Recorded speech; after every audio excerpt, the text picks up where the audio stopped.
Dear students, कैसे हैं सब लोग? उम्मीद है ठीक ठाक होंगे। आज का स्टूडेंट टॉपिक बड़ा इंटरेस्टिंग होने वाला है, सो शुरू से लेकर एंड तक वीडियो साथ बने रहिएगा।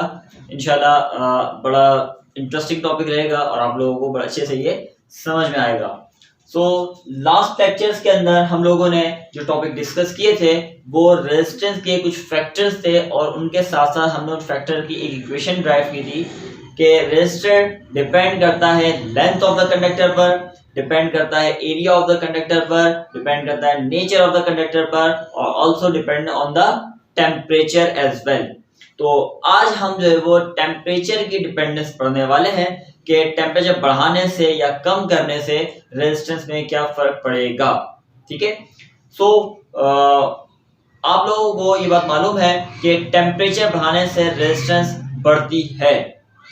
सो मेरा आपसे एक क्वेश्चन है कि क्या कोई ऐसा मटेरियल है कि जिसका टेम्परेचर बढ़ाने से रेजिस्टेंस कम हो जाए?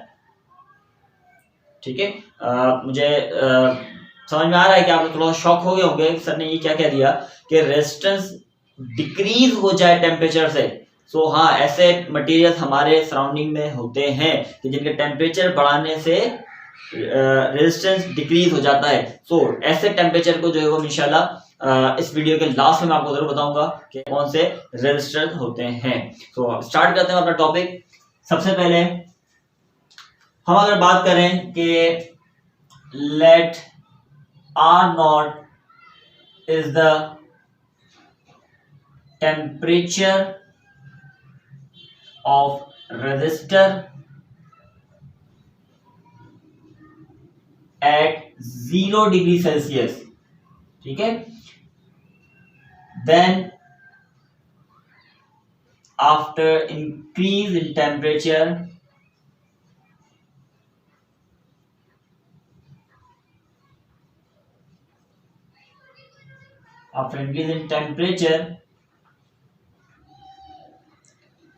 the new after increase in temperature T degree centigrade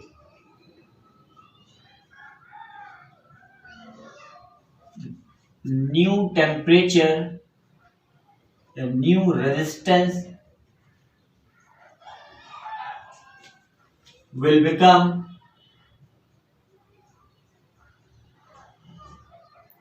RT। Okay, तो न्यू रेजिस्टेंस की RT हो जाएगी। So the change in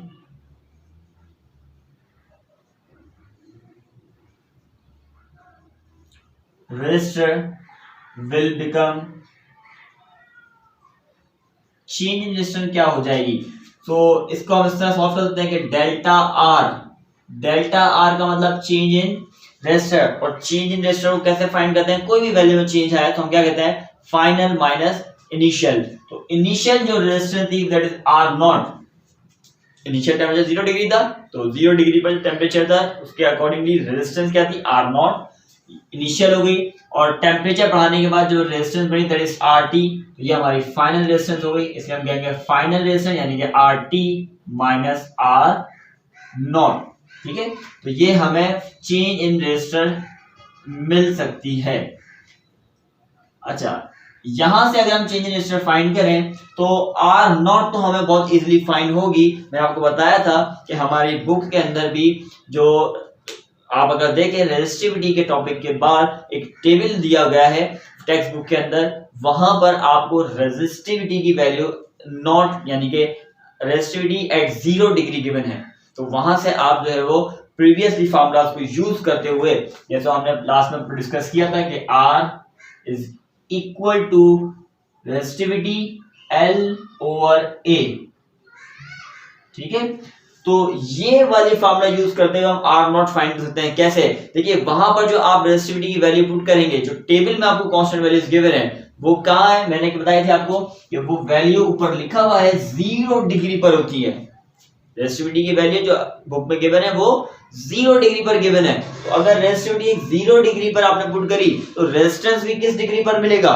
eight 0 degree. तो याद रखिएगा कि बुक के अकॉर्डिंगली आप सॉल्व करेंगे तो आपको आर नॉट गिवन होगा।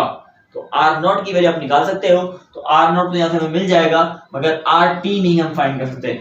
आर टी के लिए हमें कोई इक्वेशन चाहिए होगी कि आर टी कैसे फाइंड करें, मतलब कि वहां टेम्परेचर का फैक्टर होना चाहिए। यहाँ पर टेम्परेचर का फैक्टर इस फॉर्मूले में हमें नजर नहीं आ रहा। तो आर टी हमें फाइंड करना, थोड़ा यहाँ पे हम चेंज करेंगे, डेल्टा भी हम चेंज करेंगे। तो देखते हैं हम कैसे इसको चेंज कर सकते हैं।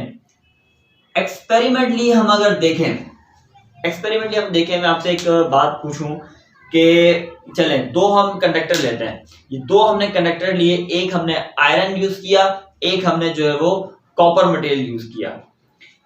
अगर मैं आपसे कहूं कि इन दोनों मटेरियल पर, इन दोनों रेजिस्टर के अंदर जो है वो लेस रेजिस्टेंस किसकी होगी और हायर रेजिस्टेंस किसकी होगी, तो आप कहेंगे ऑब्वियसली कि जो आयरन है, iron has the higher value of resistance, उसकी वैल्यू रेजिस्टेंस ज्यादा है, और कॉपर की रेजिस्टेंस कम है। ऐसा ही होता है। तो अगर मैं, अच्छा ये जो इनिशियली है दोनों 0 डिग्री पर है ना, अब मैं इनको क्या करूं, टेम्परेचर दूं और इनका टेम्परेचर इंक्रीज कर दूं। टेम्परेचर इंक्रीज होने से रेजिस्टेंस भी इंक्रीज होगी। अगर रेजिस्टेंस इंक्रीज हुई तो आयरन की रेजिस्टेंस पहले भी ज्यादा थी, क्या टेम्परेचर बढ़ाने पर दोनों में सेम रेजिस्टेंस बढ़ेगी, या फिर जिसकी रेजिस्टेंस ज्यादा थी उसमें ज्यादा चेंज आना चाहिए, और जिसकी रेजिस्टेंस कम थी उसके अंदर जो चेंज आएगा वो भी कम आएगा। तो ये एक्सपेरिमेंटली हमें मालूम हुआ कि delta R change in the resistance is directly proportional to the R not. Initial यानी कि 0 डिग्री पर जिसकी रेजिस्टेंस कम थी चेंज भी कम आएगा, जिसकी 0 डिग्री पर रेजिस्टेंस ज्यादा थी चेंज भी उसमें ज्यादा आएगा। तो इसको हम मजीद सॉल्व करें, क्या चेंज इन रेजिस्टेंस पे कोई और फैक्टर भी डिपेंड करता है या नहीं करता, वो चेक कर लेते हैं। लेट्स सी, अब हमने एक ही एलिमेंट यूज किया, अब हमने यूज की कॉपर। कॉपर के अंदर इनिशियली टेम्परेचर पर मैंने 10 डिग्री का चेंज लेकर आया, 20 डिग्री का रूम टेम्परेचर था, मैंने इसको 30 डिग्री कर दिया, 10 डिग्री का इसमें चेंज लेकर आया। चेंज लाने की वजह से इस मटेरियल के अंदर भी क्या होगा, रेजिस्टेंस प्रोड्यूस होगी, और जो रेजिस्टेंस प्रोड्यूस होगी वो थोड़ी सी इंक्रीज हो जाएगी प्रीवियसली रेजिस्टेंस के मुकाबले में। अब मैंने क्या किया, अब मैं इसका टेम्परेचर 10 डिग्री चेंज करने के बजाय मैंने 30 डिग्री चेंज लिया है, मतलब 20 डिग्री से 50 डिग्री पर इसको मैंने हीट कर प्रोवाइड की। तो अब इसका 30 डिग्री चेंज आया, तो टोटल जब टेम्परेचर मैंने ज्यादा बढ़ाया तो क्या रेजिस्टेंस बढ़नी चाहिए या नहीं, बिल्कुल बढ़ेगी। ठीक है, तो इसका मतलब रेजिस्टेंस भी ज्यादा बढ़ेगी। अब देखो ये, इसको मैं आपको एक समझाऊं कैसे। आपको मैंने पहले एग्जांपल दी थी प्रीवियस लेक्चर के अंदर कि आप एक क्राउडेड एरिया में आप जा रहे हो, ठीक है, आप किसी मार्केट जा रहे हो, क्राउडेड एरिया में आप जा रहे हो, तो वहां पर आप जब मूव करोगे एक लाइन में तो कुछ लोग करीब करीब से आपको जो है रैंडमली मूव होते हुए नजर आएंगे, और आप हर लोग थोड़ी देर बाद जाके स्टॉप करोगे ताकि आपके सामने से वो पर्सन हटे, फिर आप आगे जाओ, फिर कोई और पर्सन आपके सामने आएगा, फिर आप स्टे करोगे, फिर वो हटे तो फिर आप आगे जाओ। तो ये बार बार आपको करना पड़ेगा, और इसी फिनोमेना को मैंने आपसे कहा था कि ये क्योंकि रुकना पड़ रहा है, आपको हडल से सामने मिल रही है, तो इसको आपने कहा था रेजिस्टेंस, ये हमारी रेजिस्टेंस थी। अब उसी रेजिस्टेंस को हम एक और थोड़ा चेंज करते हैं, भाई रेजिस्टेंस पहले भी थी, अभी भी रेजिस्टेंस है। अब हम काम करें, उस मार्केट में कोई करते हैं एक फायर, ठीक है, क्या होगा, मार्केट में कोई फायर करे तो लोग सारे भागना स्टार्ट हो, कोई कहीं भाग रहा है, कोई कहीं भाग रहा है, आप भी भागना स्टार्ट होंगे, ठीक है, एक उसमें हलचल सी मच जाएगी। जब मार्केट में सब भागना स्टार्ट करें रैंडम डायरेक्शन में तो आप भी भागोगे। तो अब मुझे बताइए, कोलिजन पहले ज्यादा थी, अब ज्यादा है, ऑब्वियसली बाद में ज्यादा होगी। सेम एज इट इज जब रेजिस्टेंस 0 डिग्री पे होता है तो वो नॉर्मल उसी तरह बिहेव करता है कि कुछ एटम से उसकी कोलिजन हो गई और कुछ एटम से वो इजीली पास हो गया, रेजिस्टेंस कुछ बनती है, कुछ इजीली क्रॉस कर जाते हैं। लेकिन हम जब टेम्परेचर चेंज करते हैं तो उन मॉलिक्यूल या उन एटम जो कंडक्टर में मौजूद है वो क्या करते हैं, वो उतनी स्पीड से वाइब्रेट करना स्टार्ट होता है। तो जितनी स्पीड से वाइब्रेट करते हैं ये उसी तरीके से है कि जैसे वो मार्केट में जो है वो एक हलचल सी मच जाए और सब रैंडमली मूव करते हैं, एटम भी रैंडमली मूव करते हैं, जिससे कोलिजन बढ़ जाती है, और कोलिजन बढ़ने का मतलब रेजिस्टेंस भी बढ़ जाती है, और रेजिस्टेंस अगर बढ़ गई तो ऑब्वियसली चेंज इन रेजिस्टेंस हम फाइंड कर सकते हैं। तो एक्सपेरिमेंटली तो हमें ये दो चीजें मालूम हो गई, this will be called as equation 1 and this will be called equation number 2। अगर मैं इन दोनों इक्वेशंस को ऐड अप कर लूं तो ये हो जाएगा delta R is directly proportional to the R not into delta T. Directly proportional अगर मैं रिमूव करूं तो डायरेक्टली प्रोपोर्शनल रिमूव करने के लिए हमारे पास आते हैं इक्वल टू एंड कांस्टेंट। यहां पर कांस्टेंट आएगा अल्फा, ठीक है, delta R is equal to alpha R not delta T. So here alpha is the coefficient, ये अल्फा यहां पर एज अ कोफिशिएंट यूज हुआ है। इसको अल्फा को वैल्यू चलो मैं डिफाइन कर देता हूं कि ये आपने किया डेल्टा आर डिवाइडेड बाय, ये फैक्टर मल्टीप्लाई कर रहा है, यहां पर आकर डिवाइड होगा, that is R not into delta T is equal to alpha. Okay, तो ये हमारी वैल्यू अल्फा के लिए सॉर्ट आउट होगी। अब ये अल्फा क्या चीज है, लेट मी एक्सप्लेन। अल्फा यहां पर इसको कहते हैं temperature coefficient, temperature coefficient of resistor. Resistor का टेम्परेचर कांस्टेंट है, डिपेंड अपॉन द टेम्परेचर, कि जितना टेम्परेचर बढ़ाओगे उतनी ही अल्फा की वैल्यू में भी चेंज आएगा। सो टेम्परेचर कोफिशिएंट को कहा जाएगा। अब अगर मैं इस टेम्परेचर कोफिशिएंट को एक्सप्लेन करना चाहूं, टेम्परेचर कोफिशिएंट को एक्सप्लेन करना चाहूं तो कैसे करूंगा, देखिए temperature coefficient is defined as alpha is defined as, ये क्या है डेल्टा आर, इसको क्या कहेंगे हम, change in resistance, change in resistance, main divide होता है per unit, change in resistance per unit R not per unit, original resistance per degree rise in temperature,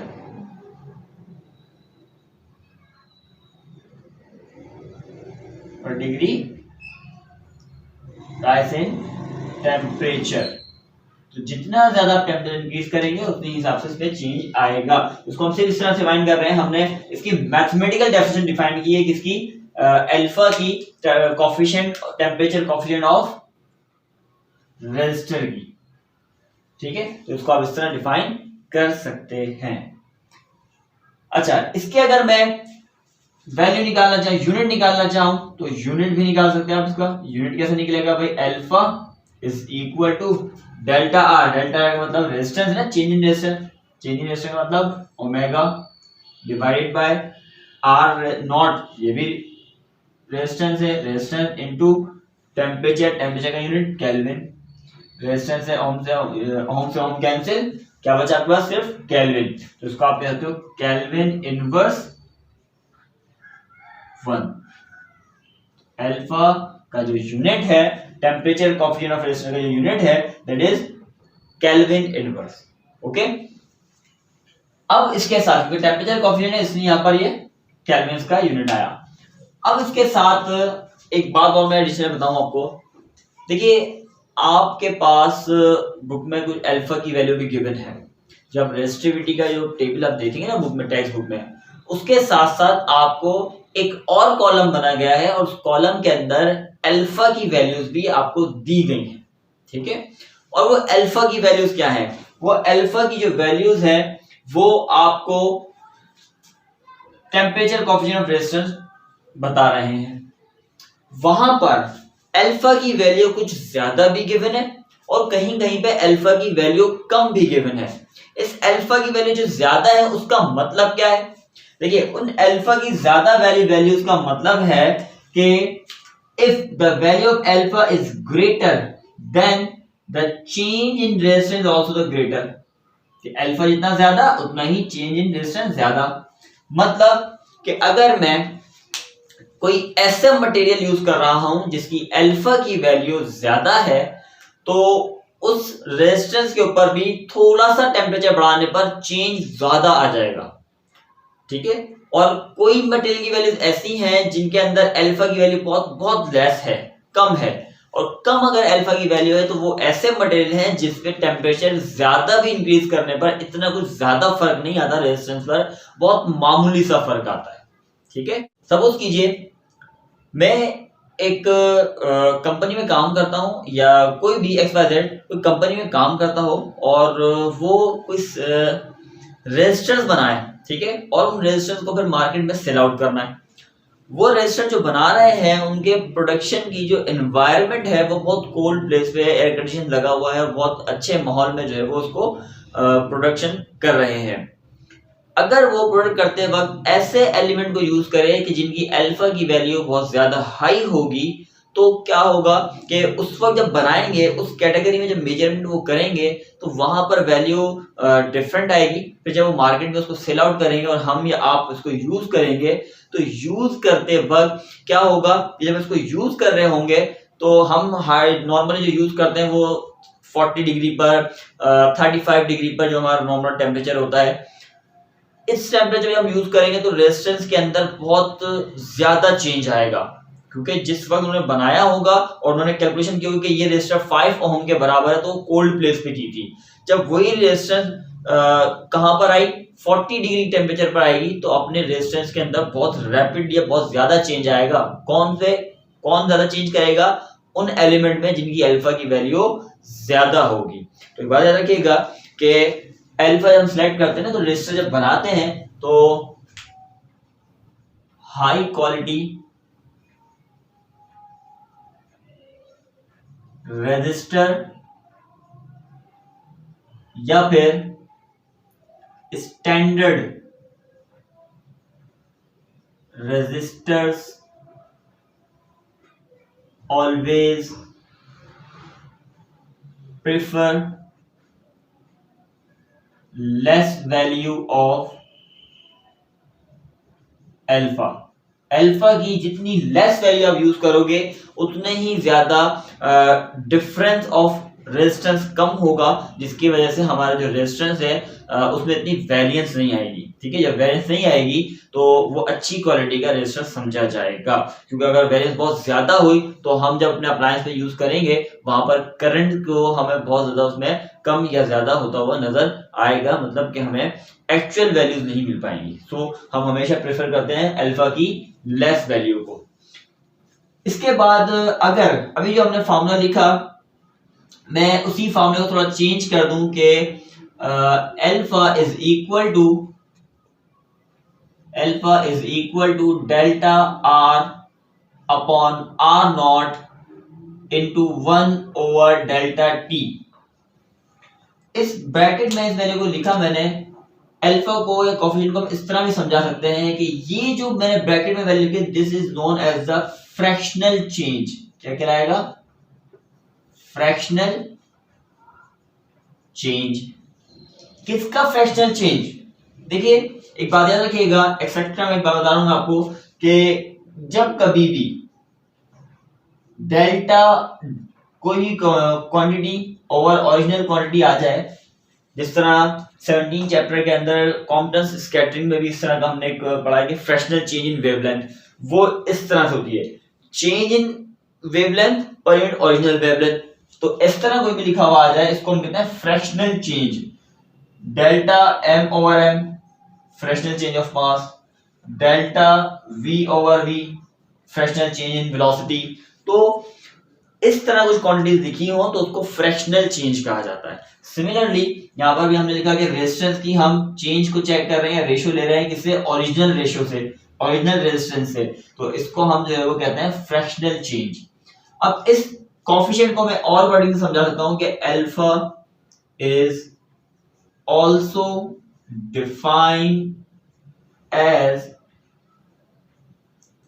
the fractional change